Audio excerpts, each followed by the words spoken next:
Namaste, everyone. I'm Lanny Pator. And I'm Kieran, and I'm just so excited to relax. You sound stressed, my friend. Which is why I'm so hyped to get onto this relaxing list. The holidays can be a stressful time for everyone. A lot of running around, managing money, making sure everyone you know and love is happy. So it's very important to find some time at the end of the day to just turn your brain off and relax. And that's why we're here to count down our top 10 favorite games to zen out to. Now join me, my friend. If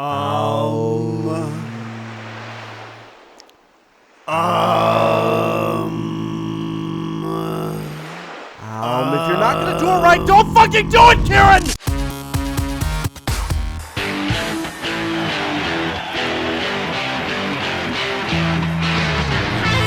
Rock Band 2 and Guitar Hero. I don't know, these are pretty active games, man. Yes, despite the initial barrier to entry of learning the actual instruments, there are only a few games I find more relaxing to turn my brain off to while I just let my fingers take it away. 9 games to be precise. While you can get that adrenaline rush trying to act out the rockstar experience, sometimes it's nice to sit back and relax with a playlist of your favorite songs while still feeling involved in the process. Yeah, I do love my rhythm games, and they can get pretty intense if you want, but it's nice to just play along to the beat and zone out while you enjoy the music. The addition of no-fail mode in Rock Band 2 and the no-fail cheat in Guitar Hero 1 through 3 removes all the stress of hitting every note or nailing every solo. Sure, it's nice to 5-star a song, but what's the point? It's all just numbers. Everything is just numbers, man. Wake up, people. It's all numbers around you. Kieran? Wake Kieran? up! Kieran? Sorry. Viscera cleanup detail. Why stress the fuck out over a hardcore action game when you can zen the fuck out to some mindless cleaning? Yeah, don't you just love cleaning after other people's messes? Fuck my apartment, I have to clean this digital dojo. It can get a little tedious at times, which is why it's so low on the list, but there's something relaxing and compelling about tending to this room bit by bit. It's like a little digital bonsai tree. Until you knock over the dirty mop bucket. Too old for this shit. Damn it, that shit! Fuck!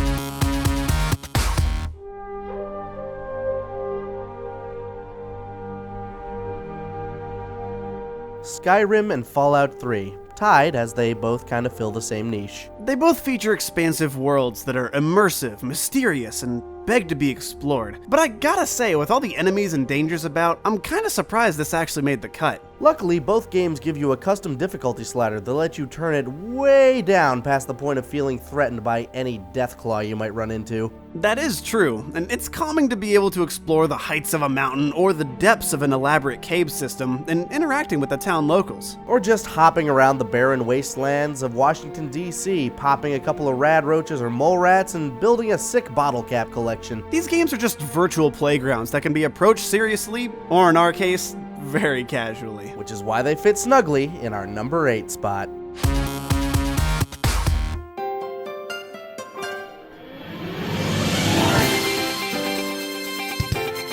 Wii Sports Resort, specifically Island Flyover. Sure, it's fun to go bowling, play baseball, or get in a good sword fight, but when I want to relax, there's nothing quite like listing lazily over the calm topography of Woohoo Island. There are challenges you can partake in, but you can just as easily tour the island's various features at your own leisurely pace, like the local active volcano. However, there's only so much you can do before your exploration stops being relaxing and starts becoming, well, a bit of a bore. You can probably get your fill of this game in 15 to 20 minutes, but it's an excellent decrescendo to all that sports ballin'. Just remember to wear the wrist strap.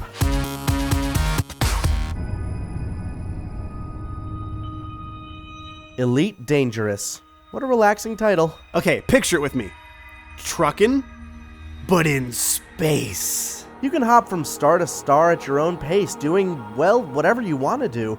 You can earn money by selling your charted systems, mined resources. Your crate full of slaves. How peaceful. It's such a relaxing game, and the pleasure of discovering a new, completely unseen system and seeing your name next to it, It's great. There's literally an entire virtual galaxy at your disposal, and only a fraction of it has been mapped. You can change your ship to be a nimble fighter or a massive freighter looking for nothing but the next pit stop. Space trucking, man. Get ready for the most significant upgrade in flight simulator history. Microsoft Flight Simulator 98. Microsoft Flight Simulator 98. Why 98? Because that's the one we remember playing the most, but honestly, you can pick your poison here. I have such fond memories of just trying to get a plane to take off. I had the full joystick set up with dozens of buttons, and as a kid, that was just fascinating. To me, this game embodies everything we said about Elite Dangerous without the potential for being raided by pirates or accidentally flying into a supernova. You can turn your brain off and take a nice 5.5-hour trip from LA to New York. Yes, as a humble 10-year-old, I remember making a flight from Chicago, Illinois to my hometown in Minneapolis, Minnesota, taking her down to a landing only to realize I hadn't deployed my landing gear, thus killing everyone on board. Surely you can't be serious. I am serious, and don't call me Shirley.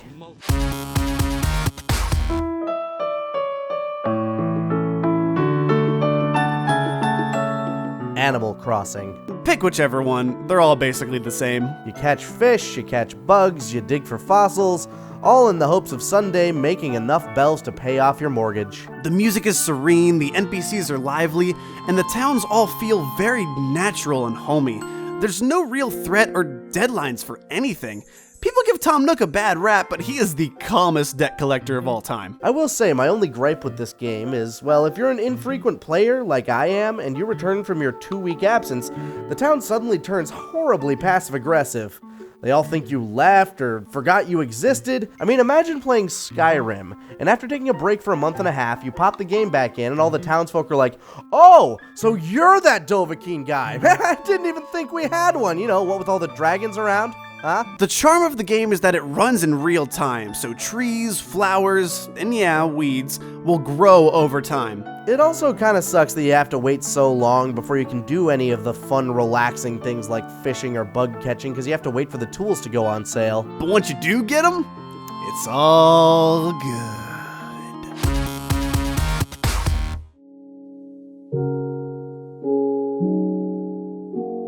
Minecraft.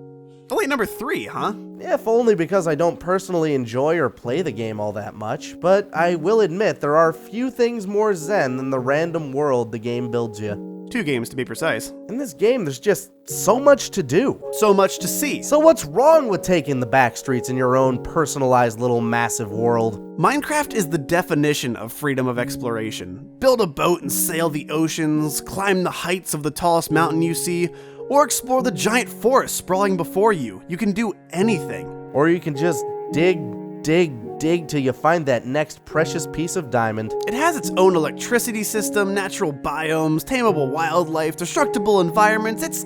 It's just the culmination of what every Zen garden game tries to be.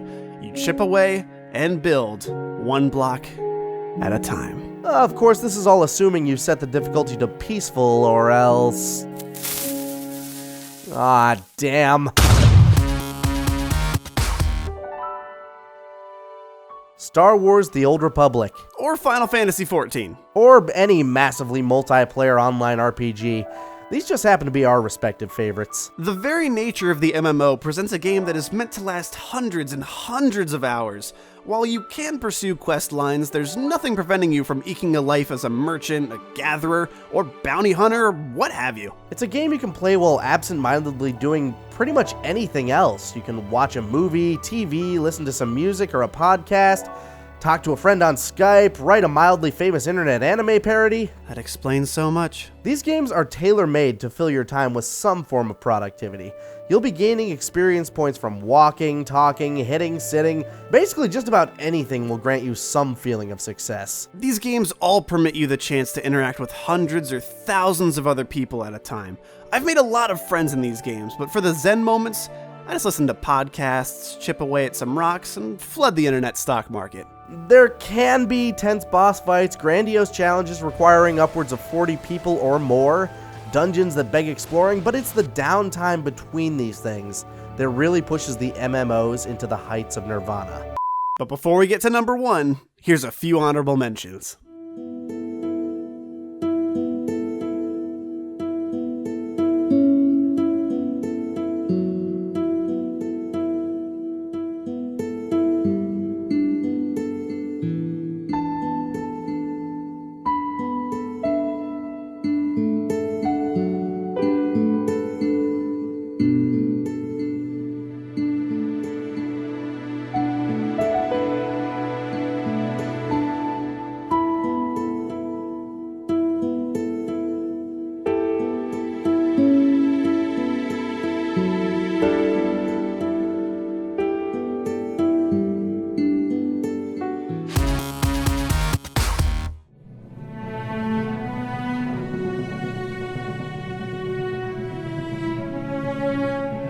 Sid Meier's Civilization V.